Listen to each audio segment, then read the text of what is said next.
बाटे हो ओ सुखी बाटे हो जेकर सन्मत परिवारवा ओ सुखी बाटे हो जेकर सन्मत परिवारवा।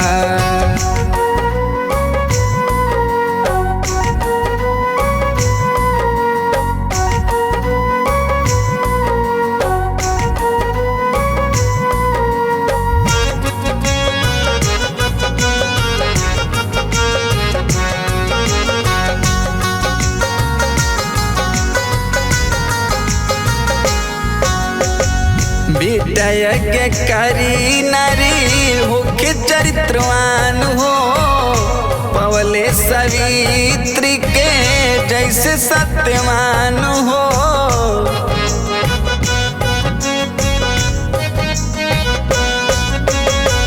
बेटा यज्ञकारी नारी होके चरित्रवान हो पवले सावित्री के जैसे सत्यवान हो। सर्वनियन होके माई सर्वनियन होके माई बाबू के आदरवा ओ सुखी बाटे हो ओ सुखी बाटे हो जेकर सन्मत परिवारवा ओ सुखी बाटे हो जेकर सन्मत परिवारवा।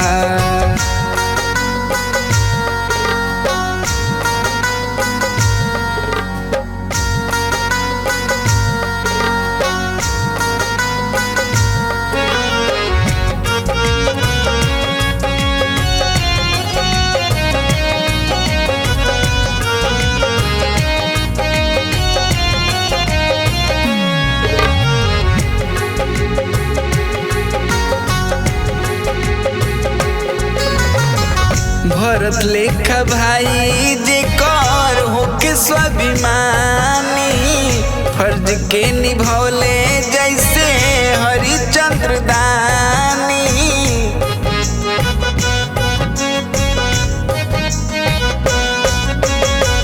भरत लेखा भाई जेकर होके स्वाभिमानी फर्ज के निभौले जैसे हरिचंद्र दानी। गावे लगून जेकर पूरा संसारवा ओ सुखी बाटे हो ओ सुखी बाटे हो जेकर सन्मत परिवारवा ओ सुखी बाटे हो जेकर सन्मत परिवारवा।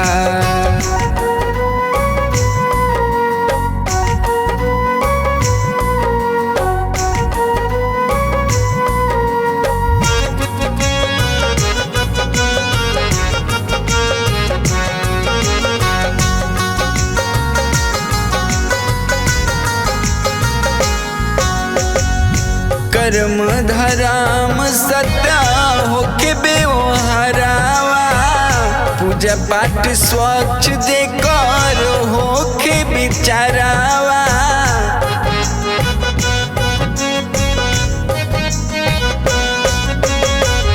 कर्म धर्म सत्य होके व्यवहारवा पूजा पाठ स्वच्छ जेकर होके विचारवा। कहीं सूर्यनंद लेके जैबना बखरवा ओ सुखी बाटे हो ओ सुखी बाटे हो जेकर सन्मत परिवारवा ओ सुखी बाटे हो जेकर सन्मत परिवारवा।